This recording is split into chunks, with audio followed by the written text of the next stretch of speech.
you said something great when you look at how the country was built. It was a rebellion against the powers that be. So if you want independence and you want freedom and liberty, you have to take it when you're in these countries, because we have two enemies. We have the enemy without, and we have the enemy within. And the enemy within is the one that has gotten us. We are hip to the enemy outside.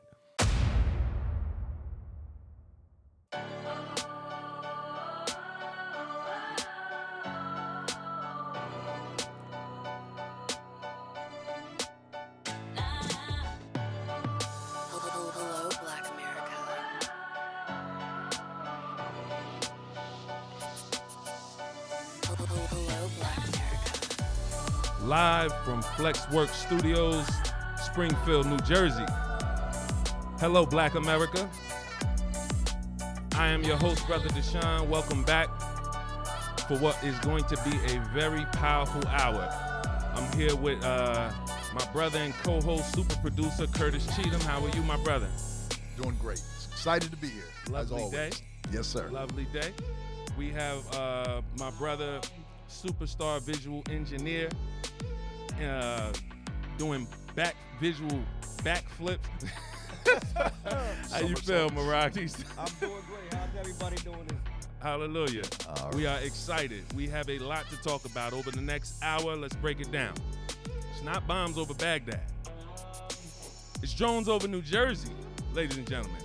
Drones over New Jersey. Shout out to Outcast. Those of y'all who know, you know. Who's flying them? What's the motive? You know, what's up with the Northeast skies lighting up?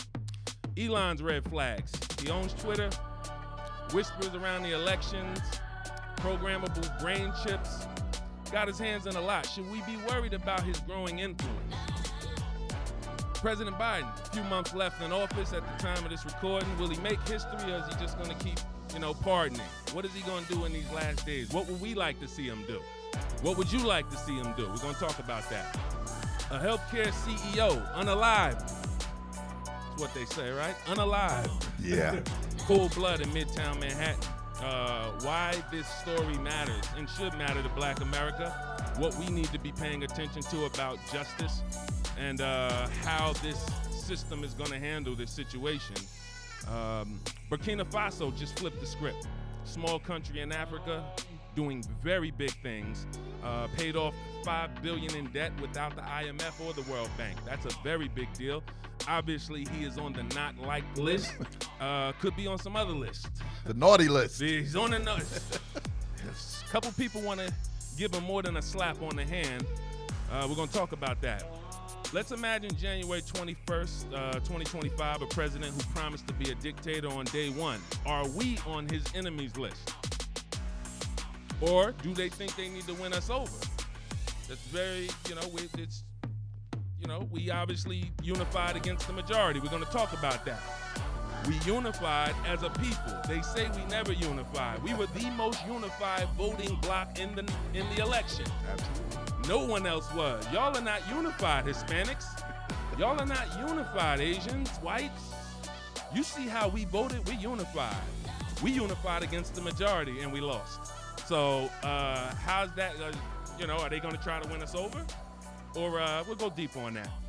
And finally, Democrats, Republicans, are they really on different teams? Or is,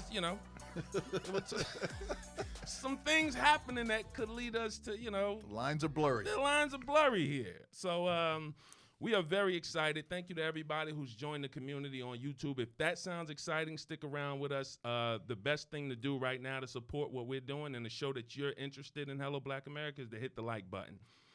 Let's get to it. I mean, Curtis, you've seen the drones? Have you seen them physically? We're in New Jersey, by the way. I have not personally, and I've gone out. I mean, it's a little colder now, so I'm not going outside as much as I would have. Like, I love to go out on my deck and just look at the sky. But I've done it a couple times, and I haven't seen anything there. Now, I live in a part of the state where I'm down by the military base. So it's not unusual for us to see helicopters, big old transport planes. You know, there's all types of funny looking aircrafts that I see in my airspace down in South Jersey. But the drones thing, you know, you can't help but see it online. Everybody's got the videos going, and I've got a community group chat, you know, where they're all in a tizzy about what's going on with the drones. And so you can't help but miss it. You know, you can't miss it. You know, it's on the news. It's everywhere right now. And you got to wonder what's at the bottom of that. 100%. Because I've seen them. They're very prevalent. Mentioned that. I sent the video. We'll play it. It's literally 30 seconds, and I sent it to the team, and I'm just like, guys, this is what's over me right now. And it was literally, well, let's play the video real quick. Literally drones everywhere. If y'all look outside, I don't know if they are by y'all, but we saw reports all over the West Orange Bridge. Some people have seen as many as 20 of them tonight. Like, they're really big, and they're just driving around the corner from my house in about a 3-minute drive. Well, coming out my house, between coming out my house and driving here, I've seen 3 of them. 3 of them in like 5 minutes. Go outside and see if y'all see any. So in that video, you see me just drones all over the skies. I'm seeing them like 3 and 4 at a time. When I went to my dad's house, my dad is a little, you know, he's like, he called us 2 years ago and said, hey, you got to come watch this show. They found Bigfoot. So he's one of them. Okay. You know, Bible believer. I got you. But he also is, you know, open to, there's some strange things in the world that, you know, the Bible does mention, but he's fascinated by these things. So he's in his one, Deshone. Man, you're not going to believe the one that just flew by. They're everywhere. Now, we haven't seen them on nights when it's raining, but Okay. we are very curious because we've seen some that fly by each other, look like they were going to crash into each other. And then we've seen, when you think about the U.S. airspace, the government has to know about it. We went through everything. Like, all right, could this be a private, company? Could this be an invasion? But then we said no, because if it was this severe, the government would be extremely worried. Not this calm. So this has to be. They know what's going on. Then the question becomes, what's the purpose? What are they doing this for? And why are they not telling the American people? Yeah. Now, these drones have been seen over mostly northeastern cities, New Jersey, New York, Connecticut, Maryland, Massachusetts, Pennsylvania, and I believe parts of Ohio as well. Mm-hmm. So generally, you know, obviously Ohio and part of Pennsylvania is getting into the Midwest, but it's mostly northeastern phenomenon. Now, you're to your point. The government's not letting just anything fly around in our airspace without knowing what's going on, right? Absolutely. Our military's too sophisticated for that. So I don't think that it's some sort of external force that's, you know, sort of maybe spying on us or something like that. Yep. Who knows? It could be the mothership. I mean, we've heard Iranian motherships. We've heard aliens. And you know, if it was these things, then I think we'd be shutting airspace down. They're not going to have airplanes flying while there's potential threats in the air. Right. So, I mean, there's all types of. My thing is, and I think I might have mentioned this to you. Somehow, I think when this is all said and done, it's just something that stokes fear. Right. We are in an era of fear mongering, you know, whether it be politically, socially, from a criminal justice point of view. You know, it seems that America's stock and trade now is stoking fear because that makes people more malleable. Yep. You know, you can susceptible to control. Absolutely. Yeah. Because somebody has to save us. There you go. Right. And I'm thinking that, you know, maybe same people say they believe in God. Some man, government, please. In church Sunday. I trust you, Lord. Yeah. Save us, Jesus, but you worried about the drones. Okay. But yeah, there's that. But I think it might be something to the effect that we're going to see when this all plays out. I think we'll see that this was just something to stoke fear. I don't know who's behind it. Now, you made me aware of a connection that I wasn't clear on until now, but Elon Musk has a brother that's into this whole. He runs a company that's drone-based, right? It's a drone-based entertainment. Really cool, actually. They make all types of hundreds of drones. Drones fly. Hundreds of drones. Actually, I think it's like 1,500. The world's. When you go to the website, it literally says the leader of the world in drone entertainment. They make designs in the sky. Yeah. So they do different. I saw one with the Tesla model made with drones and in the sky, and they have all different types of animations almost with drones. Yeah. So there's that. Now, it does, you know, if you want to engage in conspiracy theories, you know. Mm-hmm. So Elon's brother has a few thousand drones sitting around doing nothing, excess inventory. Who knows? And it's not like Elon is just quietly chilling and saying, hey, you know, come on, little bro or big bro. I don't know if he's older or little or younger, but Elon is certainly for stirring the pot right now. Clearly. Yeah. So clearly. So when it wouldn't surprise us if we found out that Elon Musk, considering his brother Kimball Musk, it runs this company. It wouldn't surprise us if Elon Musk was behind these drones. And then again, because the American public hasn't given us anything, we are going to make our own assumptions, and we're going to make, our own projections and see whatever's right. They could all be wrong, but we're going to try to come up with something that makes sense. But when you put two and two together, I just see I see the richest man on earth who is almost treating the world like his playground or his think tank. Like whatever I want to imagine to bring to the world, I'm gonna do it. And that could be as lofty as drilling underground with his, underground with the Burrow Company, and or it can be we're gonna go into space and colonize Mars.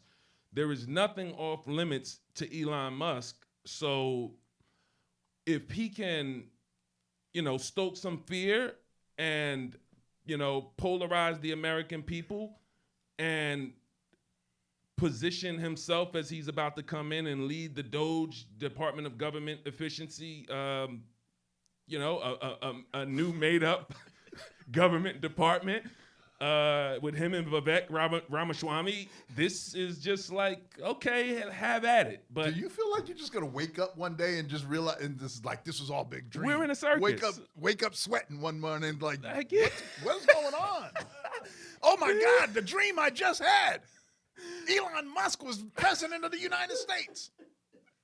Absolutely. And they were putting people in positions who had no experience in the positions. It was terrible. And it was like the worst thing that could happen. Oh my goodness. And I think a lot of people hope that they wake up from this. And yes, okay. He had no experience, and that has created this frenzy of, hey, I never did that job either, but I'll do it.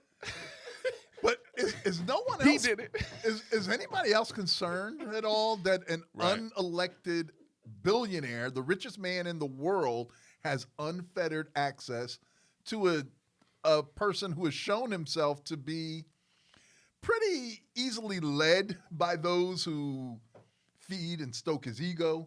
I mean, You've got him owning Twitter. I thought the biggest part of the first 45 presidency was when he was off Twitter. I thought that was the most influential thing that happened to kind of abate his power. And then once Elon bought Twitter, let him back on the platform, that just gave him a huge bully pulpit to get his message out. Because you have to be a special kind of sycophant to be on Truth, on his network. That's right. Truth Network. Truth Social. Truth Social, right? Yep. So you have to be essentially a follower of his. You're a MAGA person. You're right. Big MAGA. Big time. Big MAGA. So Big MAGA energy. Twitter gave him a broader-based bully pulpit to be able to get his message out, and I thought that was a big part. Then you got Elon Musk running this lottery that he did during the presidency, giving $1 million away to somebody. I mean, if you register to vote, you're entered into a Listen, this is you're going into a sweepstakes, folks. And, it's Ed McMahon coming back from the dead to give you what is happening? This is amazing. None of this was covered in civics class. That's why they don't teach civics anymore. Because you would realize just how crazy, in the words of Mike Tyson, how ludicrous all this really is. 100%.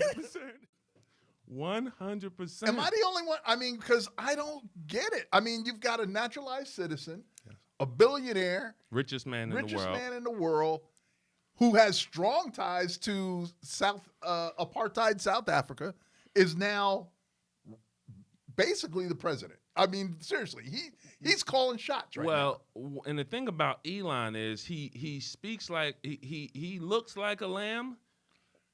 He looks like a lamb, soft-spoken guy, doesn't really yell much, but he speaks like a dragon.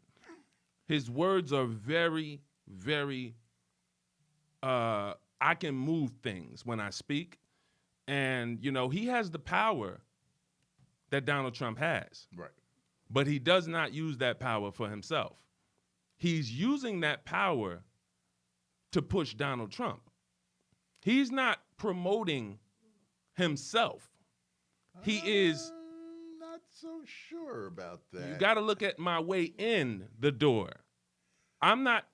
He didn't come and anoint himself. That's true. What you just said was, how did we get here?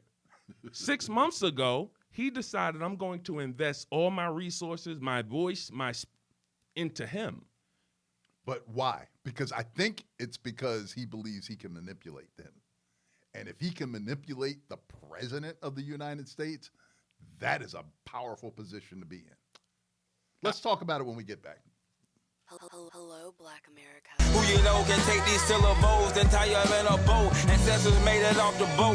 Swear I need my reparations. He been dreaming way too long. The struggle I done made it from. Just because my skin golden tone, you know they think I'm dumb. Grit the wheel and crew the street. Diamonds in my pack for lead. The mentals of a country boy. Hustle like an athlete. Missing sleep. Still hear the screams of the slaves. Let breath from his lips. Blood covering of his face. Yeah. Boxing full of money. Ain't no bank accounts, don't need a loan. Whole school ride clean. If you're enjoying what you're watching and you want to join this movement, the easiest way to do it is to hit that subscribe button. Make sure you hit the bell so you never miss a video. Let's get back to it. Hello, Black America. We're talking about Elon Musk's intentions. Is it for himself? Is it for, is it to eventually, take over the presidency at some point or gain control? I don't see Donald Trump as someone who can be manipulated easily. I think he has his agenda. I think what I mean is if you end up manipulating him, you're going to eventually lose because he is the one that is going to control the next 4 years. And he's going to have total power. So if he wants to, if someone's trying to oppose him versus work side by side with him, I think they're gonna have a very hard time. And I think when I look at Elon, I see Elon as someone who is, again, looks like a lamb, speaks like a dragon, though. He is equally as influential, but he he's not exercising his power for himself without Trump. His future he wants to build, I think, is with Trump by his side, and I think it's both of them that go and spearhead what we're gonna witness over the next 4 to 7 years. You're giving him more credit than I am. I think he is strictly self-driven because he knows that Trump is going to give him a favorable deregulation position so he can fly his rockets to Mars or wherever he wants to fly them. He's got his horrible Tesla cars that are, they're not very safe. And so maybe you get the cover of the President of the United States to maybe distract you from the fact that I'm selling this electronic car that drives by itself that has so many accidents that, we're trying to cover that. I'm not even talking about the fact that how poorly Elon Musk treats his own employees. And I've been reading about this for the last year or two. Yep. He's got all types of lawsuits. He is not very favorable to the working person. And within his, I said that on one of company. the early episodes that if this is the person you guys are saying you want to make things happen for your country, realize he works 18-hour days. So he is going to, that's how he views work. He might say, all right, maybe you guys don't have to work 18 like me, but you should be working 14 hours a day. Or this is his, this is where he's coming from. Go ahead. So, I mean, what could go wrong? You got a billionaire who really doesn't care about the working class. You've got another billionaire who certainly doesn't care about the working class. And these people are in charge of putting together a government that is for the people. Am I the only one that sees any problem with this? I mean, and as of the time of we're recording this, what I'm really worked up is that Elon Musk, the unelected president of the United States. Now I'm calling him that. I'm going with it. All right. You cut it out if you want. No, I'm listen, just telling speak you. it. He is the unelected president of the United States. He just scuttled a budget bill that was a bipartisan bill. And I mean, just saying the words put Congress into a tizzy now. Just before the break, just before holidays, potentially you've got TSA agents and aircraft controllers and military people who are all getting, who all get paid by the federal government. That's just going to freeze if this government ends up shutting down. And it's all a manipulation to try and put the onus on this administration to do things that he's setting up for the next administration. And the cheerleader that's doing this and starting it all off is President Elon Musk. The problem is this, that 45 is such, he's no slouch when it comes to wanting to be seen in a certain light either. The views and opinions expressed by Curtis Cheatham are not reflective of Hello Black America. We need a disclaimer. I'm just saying though, after a while, get your stuff off, bro. If the Republican nominee sees that the other guy is getting more shine, that's going to be a problem between them at some point. It's not yet, but just keep your eyes open. You know what kind of guy 45 is. And he doesn't want to take a backseat to anybody, even the richest man in the world. And so, keep your eyes open for how that's going to play and out. that makes perfect sense. When we look at what I think we may see, I think we're going to see when this mortal wound comes, because America, the mortal wound is at the door. You're the mortal wound. You'll recover, but the world is going to look at you as if you're done. They're going to write off America. The financial market's crashing. Everything's crashing. And now it's going to be about the restructuring of the debt, the restructuring of the currency system. I talked to you earlier in the week, and I told you we have a president who has, bankrupted companies, not personally. There's nothing wrong with bankrupting a company that's not making money or can't pay its debts. That's a legal system that's set up. If you're, it's business. When people come into business, they take risk, and, the risk is you could lose the money, and, you have to liquidate the assets. So if we look at when this mortal wound comes, we can see potentially Elon creating the tools, because he's more set up with tech to, create the currency or system that's going to be the new currency of the future. And I just see because Donald Trump will save it. He's going to save it. But it's not going to be the same America. It's not going to be the same financial system. So I see Elon working with him, and then, I put something earlier that I could also potentially see is, when Donald Trump saves it, Elon's perspective on God is pretty is pretty all over the place. He respects what Jesus says. He doesn't acknowledge him as Savior. But if the way it's going to look as if God has forgotten the United States. So you're going to see a lot of people go away from God, profess Christians, but when they see what's happening, they're not going to understand the judgment, and they're going to turn away from God. And then Donald Trump's going to save the country in a new form. You could see Elon Musk saying, well, if God left the United States to die and Donald Trump saved it, isn't he like our new God?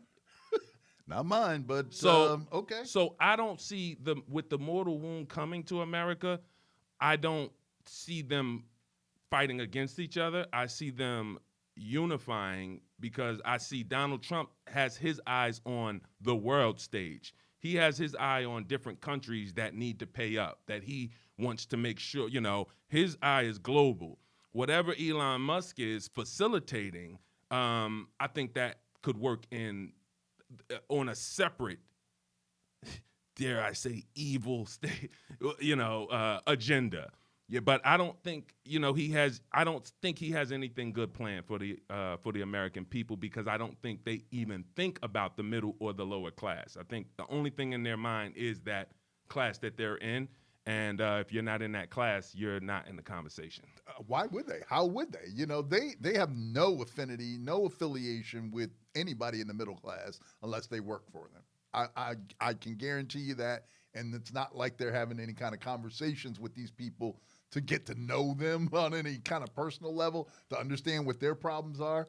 They are strictly employees. I dare. And you know what it reminds me of as you said that? You know how the politicians come into the city when it's election time? Don't y'all just got the same stuff done to y'all, if you notice. See, that's why this ain't about black or white no more. We all got played. Y'all realizing. Just type in FAFO in TikTok, if it's still around at the time you watch this. If type it in Instagram, you'll see a lot of people finding out, oh, wait, hold on. We got, the steel workers. They were negotiating, hey, we're going to push this deal for, the steel workers. It's going to be a great deal. And, President Trump said he supported it. When he became president-elect, he pulled the plug on that steel merger. So there are people who, in the last few weeks are finding out that, wait, you just did the it's election time on us. Came through big, got us, yeah. And came through bigly. I'm sorry. Okay, so all right, I think anything you want to talk about before we wrap that, I think the message is we got to watch, we got to pay attention to what Elon Musk is doing. I am concerned about his growing influence. I am too, and I'm also curious how come the current president is being so quiet. Right. I'm not really hearing much from him, other than, pardoning his son and doing a few other pardons. I wonder what's going on with the current president. Right. Is he okay? Because you don't see him very much.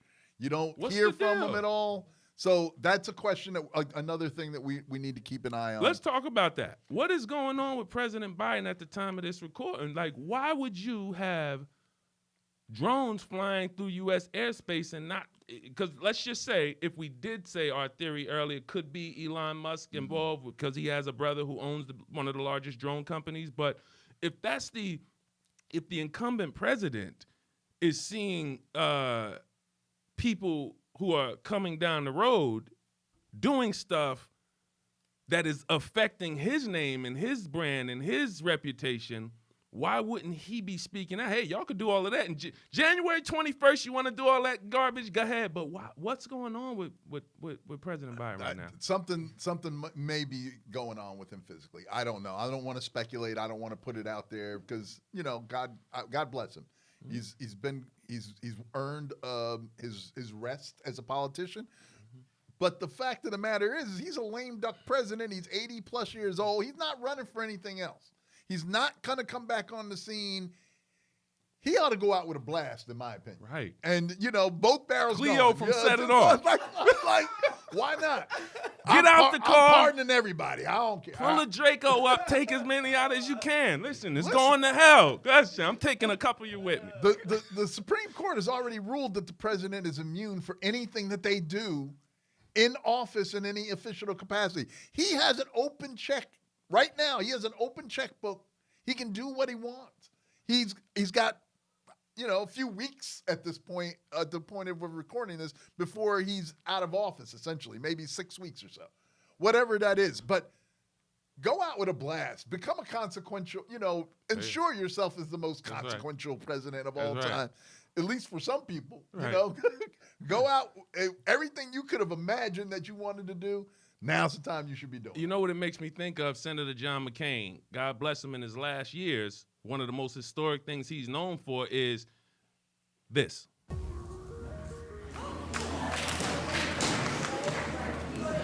Mr. Portman. Senate Republicans trying to repeal and replace Obamacare, and that vote coming up short when the maverick made his mark. Senator John McCain, just days removed from his cancer diagnosis, stunning the chamber, turning the thumbs down on the repeal bill. It happened just feet away from Republican leader Mitch McConnell, prompting an audible gasp in the chamber.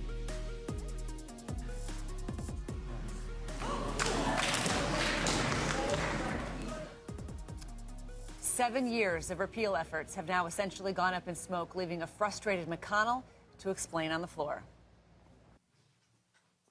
Now, what you just saw was him being the deciding vote on the healthcare, on Obamacare. And that was historic. No one expected it. When he hit that thumbs down, and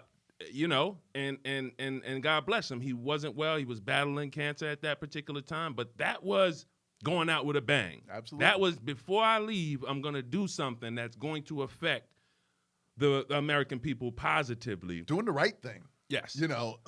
Decide politics aside. And it's funny you should bring up healthcare because I want to use this as a segue into our next segment, which we're going to do when we come back here. We've talked about from the beginning of the show that we wanted to introduce different segments that address different things. And you'll see them as they begin to roll out. We had to do some foundational things with the show first so you understand where we're coming from. But now you're going to begin to see that some of these segments that we've been thinking about and talking about are starting to come to fruition. And one that I would like to introduce in the next segment, and we're going to talk about it a little bit, is one, why should Black America care? And, I fooled around with the title, why should I care? Why should we care? But why should Black America care about certain things?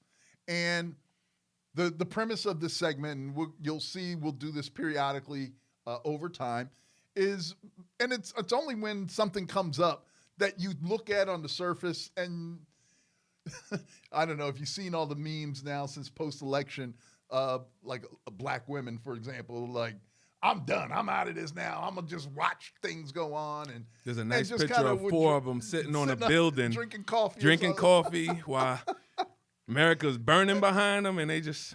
Right.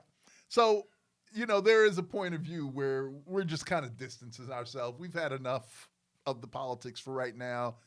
Maybe feels we'll very January 6th-ish. Yeah. We're glad it's not us, but hey, kind of when we were watching January 6th, we were just like, all right, this is a time where all that daggone foolishness going on ain't got nothing to do with us. We could just watch it and let America deal with it. Well, there's going to be a lot of things that come up in the news cycles and things like that on the surface don't seem to involve Black America. But there are some things that we need to keep an eye on, just because of what it foretells for Black America. And we're going to take up when we come back from the break, we're going to talk about the unaliving of the CEO, the healthcare CEO that's all over the news now, and has been in the current news cycle as of the time of us putting this show together. Huge deal, but that's their business. I'm sure a lot of folks are thinking, now that don't have nothing to do with us. But we're going to go into it a little bit when we come back from the break and find out why should Black America care. Hello, Black America. Since 2020, I've been showing people everything car dealers like the one I'm standing in front of don't want you to know about car buying. Things like you don't need a down payment to get a great deal, you don't need to be a great negotiator, and you definitely don't need to spend more than 30 minutes in a car dealership. I spent 14 years in the car business, 5 with Mercedes-Benz, 5 with General Motors, and I just released my new digital book, Cars from Home, 7 Steps to Saving Time, Money, and Avoiding Dealerships. It's already 5-star rated, and I want the entire Hello Black America audience to have a copy at 75% off. So go to carsfromhomebook.com, use promo code HBA as in Hello Black America, and don't forget to send me your success story. If you're enjoying what you're watching, the easiest thing you could do to support us is hit that like button. Let's get back to it. Welcome back. Hello, Black America. Having a fascinating conversation. Well, we've been talking about a lot of different things today, but just before the break, we were talking about a segment that we're going to be doing called Why Should Black America Care? And the subject that we're talking about today, again, this is a topic that on the surface might not be of appeal or something that is of interest to the black community in general. But earlier this month, in the month of December 2024, a CEO of UnitedHealthcare, on his way to a shareholders meeting, apparently, in Midtown Manhattan in New York City, was gunned down. And on the street, broad daylight, early in the morning, by a young person who at the time got away on a bicycle, rode up through Central Park, apparently made his way to a bus hub, got out of the state, and a few days later was caught eating a Happy Meal or something in a McDonald's out in Pennsylvania. Now I have questions. That's real. I have questions. That's really how they caught him? He was eating McDonald's. The Happy Meal was embellishment, I think, on my part. Yeah. But he was eating in a McDonald's in Altoona, Pennsylvania, and one of the workers recognized him, called the police, kind of delayed him there. What I thought was funny is that on social media, Burger King put out a post from the official Burger King post, "We don't snitch."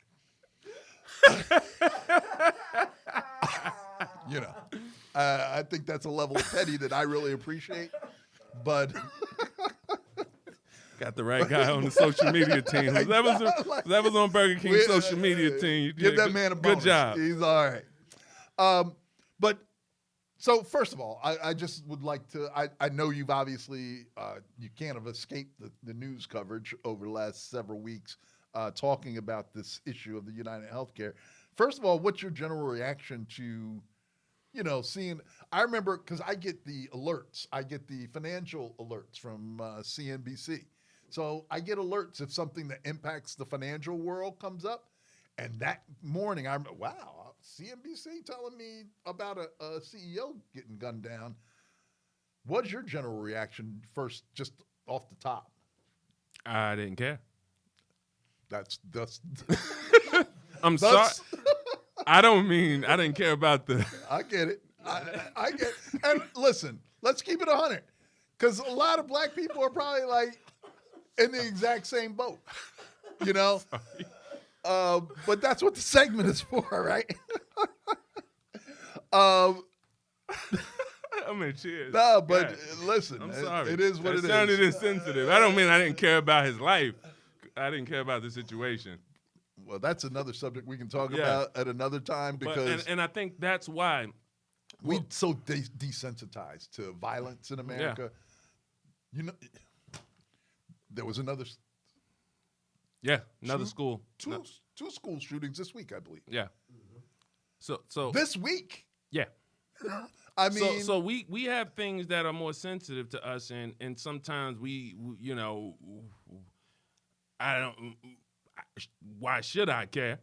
Which is why this segment you wanted to do about this is so important, because oftentimes we are inundated in our own worlds, and if it doesn't catch our radar as affecting us, where, you know, we know this affects us, then sometimes we just breeze, you know, right past it. Goes right over our heads.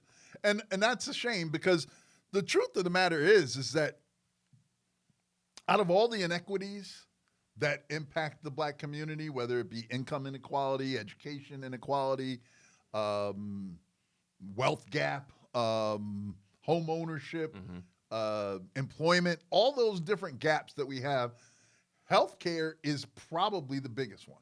And this is, see, at that point, I didn't know what was his motive behind it. Right. Because the motive didn't come out until a couple days later, right?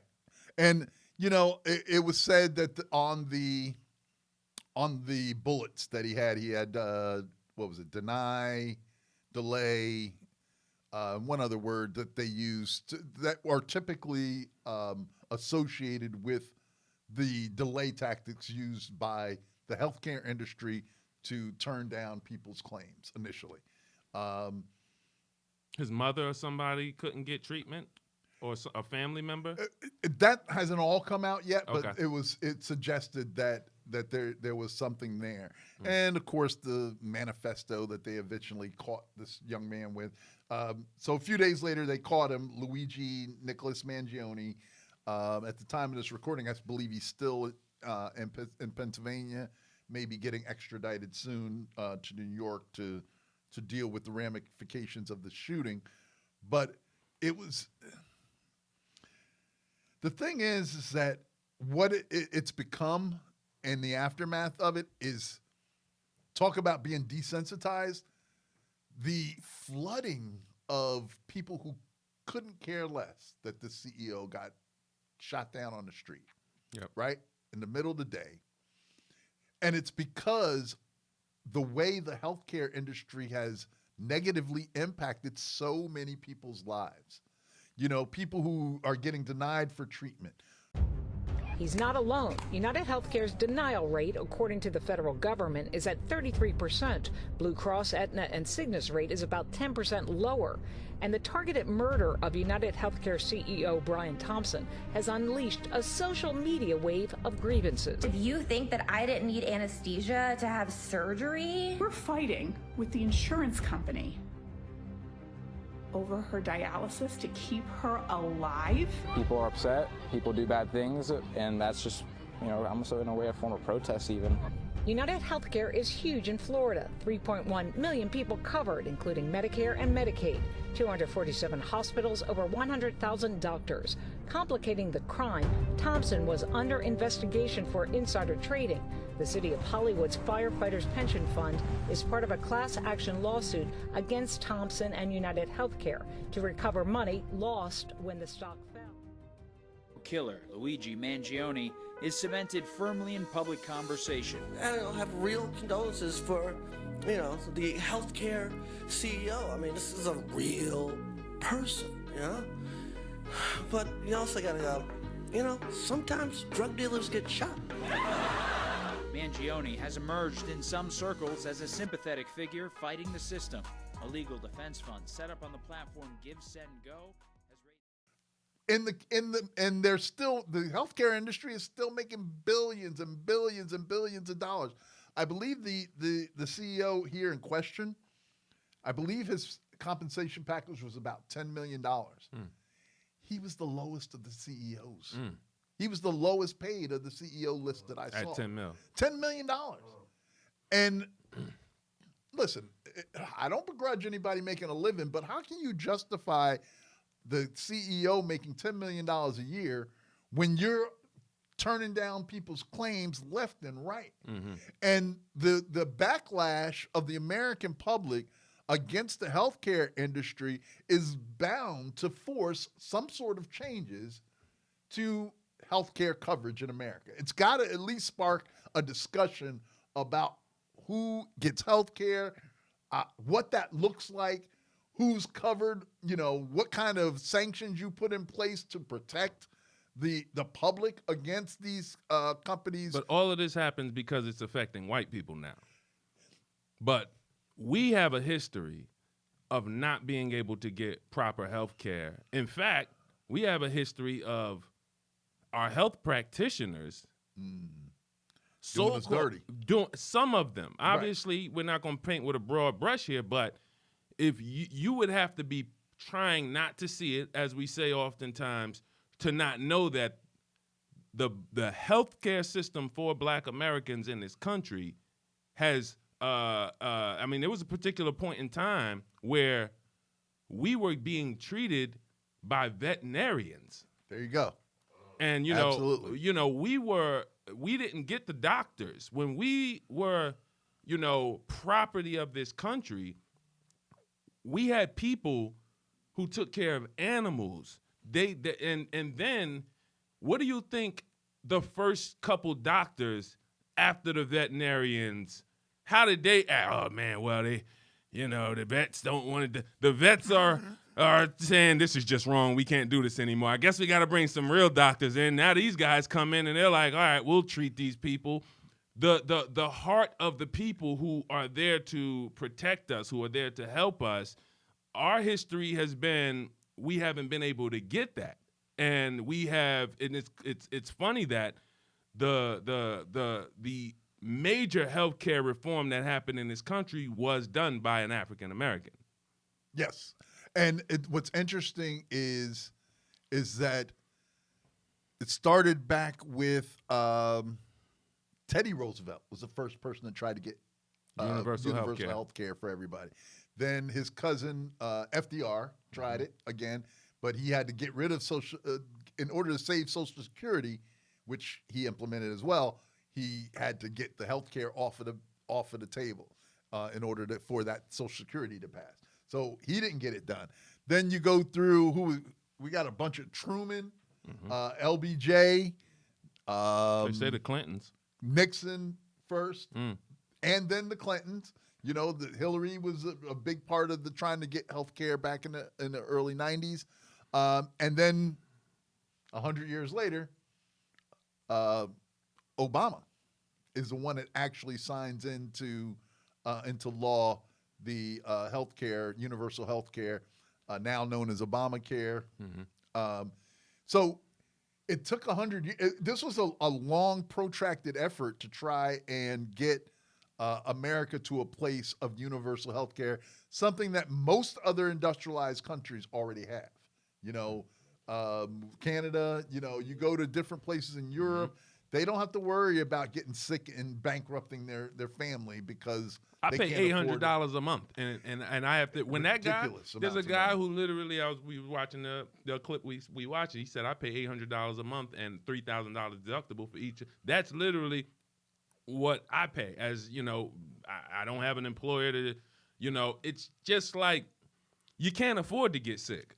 Absolutely. And think about the people who that's it. You just can't afford to get sick in this country unless. I mean, you would think,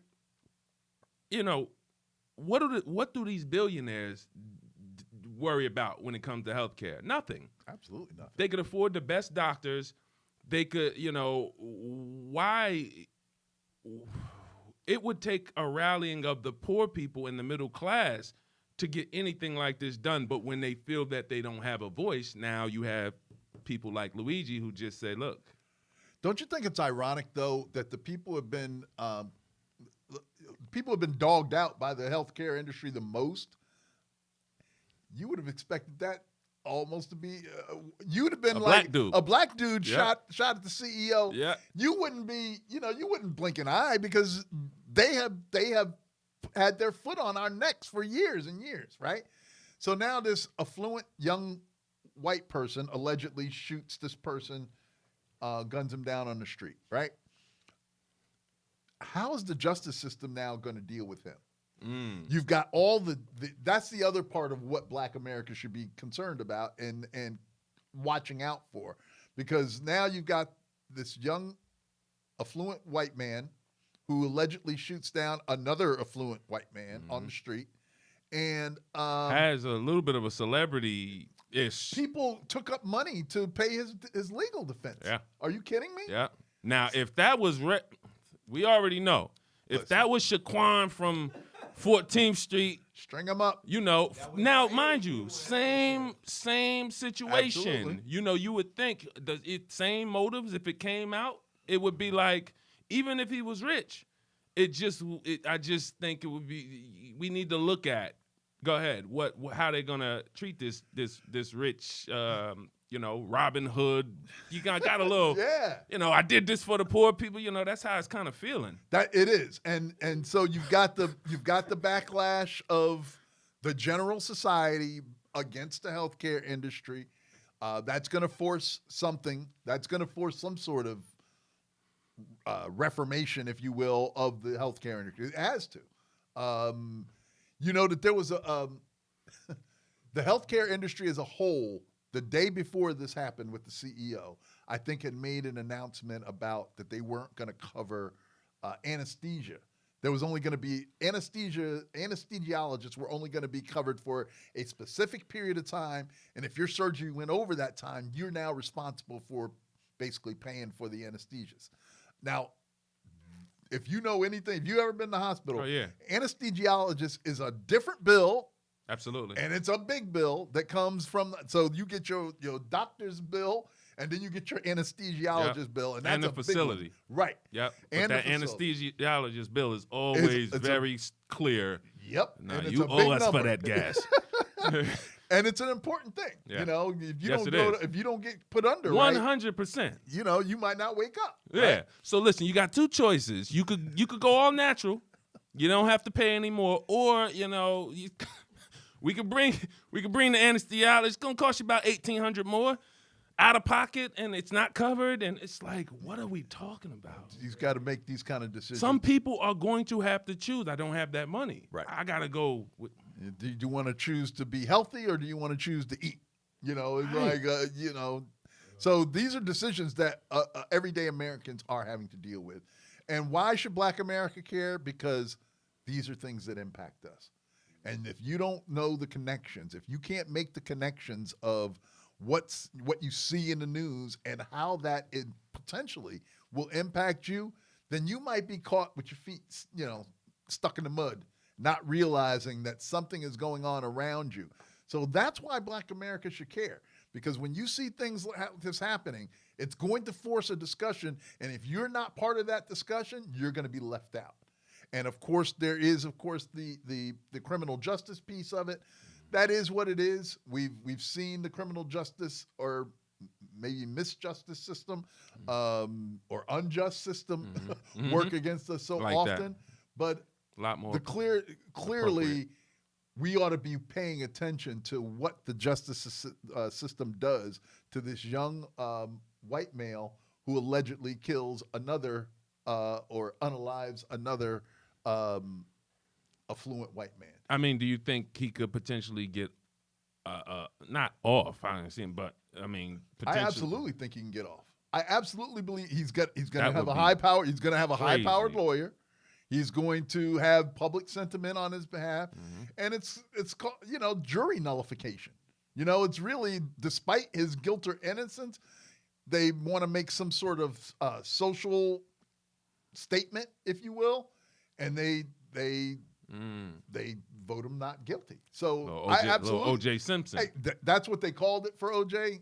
I think this is I'm just saying the public, Right. is, But that was the same. He wrote the book. If I did it, but we just, we gonna. A lot of people said this was, it was right after Rodney King, and it was like, hey, they owed black people, get them all. It's that kind of sentiment. That's so what that we're is in about. the air potentially with this guy. Is like, hey, you owe us one. You owe the people one. The people are gonna pardon this guy, and basically watch it. Interesting. It could go down like that. And, Interesting. And I for one will be paying attention to see what happens. We got one more story I definitely want to get into because it's big things happening on the continent of Africa. We want to go a little deeper into it, see if we can understand the geopolitical landscape of what's going on over there. Burkina Faso has done some big things on the economic front.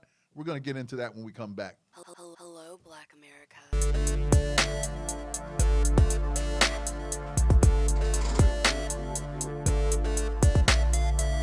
Hello, Black America.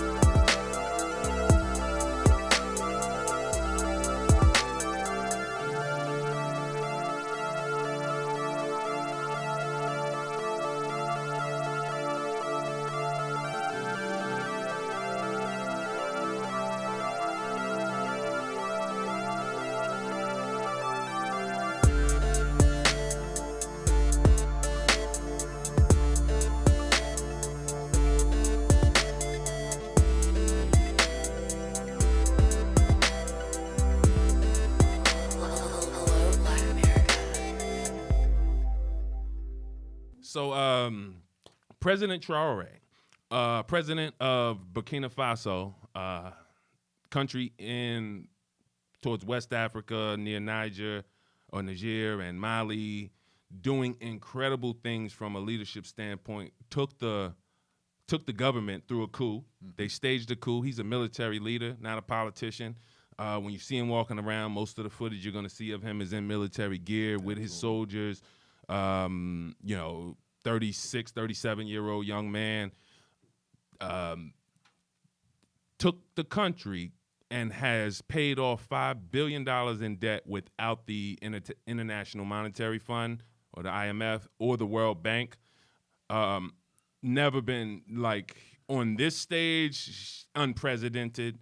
He is doing things to show, we spoke about social capitalism where you are not getting the money from the outside first, and he's literally doing that. He is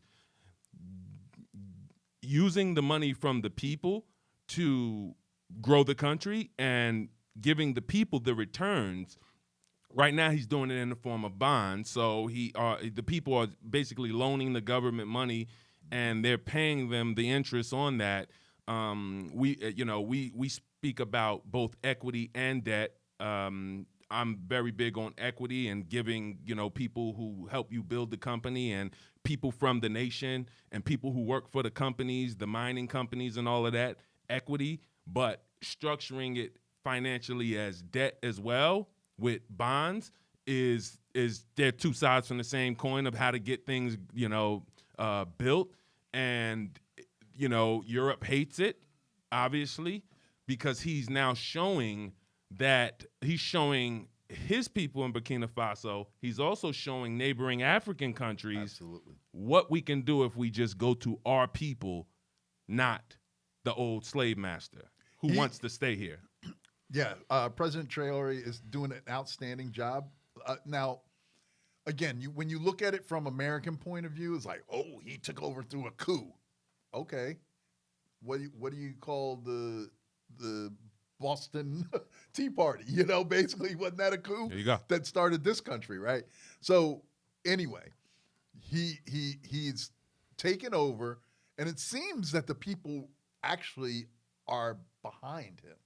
They love the fact that he loves their country, and he loves it enough to keep the outsiders outside. And, Africa, the continent of Africa, has a long, complicated history of colonialism, obviously. The natural resources of the continent have been pillaged. Different agreements and partnerships have been coming up through the years with different various countries. Some of those partnerships weren't good partnerships. Some of those partnerships were damaged by corruption on the part of some of those African nations. So they bear some responsibility as well. But the fact of the matter is that now we are seeing in real life, in real time, a leadership or a leader who is showing the way for how we keep them on the outside, build up our military for our own protection, have strategic alliances with other strong militaries to kind of back them up. And I've just kind of, like you said, issuing bonds internally, leveraging those national resources because they still have all those natural resources to kind of undergird those bonds. So as an investor, you feel confident that if you invest in this country, if the whole thing goes bad, I still got these gold mines sitting here, or I've got these other natural resources that we can take advantage of, and as far as like repaying any debt that isn't supported. So it's an outstanding script that we're seeing being written by President Ibrahim Traore. $4.79 billion in domestic debt paid off. America should take a page out of that book. And the thing is that we as Americans and European powers have to stop looking at things as if our way is the only way of doing things. I'm sure we think that democracy is the way, and because this guy took over in a coup, we somehow look down our noses at him because he took over through military power. Everything doesn't work in all over the world the way we Americans have set things up. Absolutely. It doesn't necessarily. And now that we're 200 plus years into this social experiment called democracy, we're starting to see some cracks in that if we don't care for them, could be to our detriment in the long term. So absolutely, we know that it's a great theory, if you will, of the American way, one man, one vote. But we have to realize that we can't impose our will, our sensibilities to the world. They have different things that they care about. And they're still fighting for independence, and sovereignty. So we have that for the time. And when you look at, like you said something great. When you look at how the country was built, it was a rebellion against the powers that be. So if you want independence and you want freedom and liberty, you have to take it when you're in these countries, because we have two enemies. We have the enemy without and we have the enemy within. And the enemy within is the one that has gotten us. We are hip to the enemy outside, but it's the guy who they pay, the leader that they buy, that, looks like us, that started out good. And then as soon as the influence is gained, and President Traore said they brought him in immediately. Hey, can we talk to you? And they made him the offer. And he turned down the offer. We're not going to go with what you can't buy me. They're going to try. And many people are going to take that deal, which is why it's very important for us to stop using the all of us phrase. We are not looking for all of us. We don't need all of us. We are looking for the leaders. We are looking for the brothers with the right heart, the sisters with the right heart, the spirit-led people. You'll know them by their fruits. We don't have to wonder, how do we know, though, when we see them, Deshone? Well, you know them by their fruits. Hang around them long enough, hear what's on their mind, hear what's on their heart. We need to understand, though, that we're guarding against. There's people who their interest they have to protect their interests, and in order to protect those interests, they have to keep us down. They don't know what a world looks like with us up and where they can be. They know that they have been a pawn, a house nigger. I mean, you are the one who is, you've been around, but we gotta keep these people more on the stage, because this is who we have to look out for.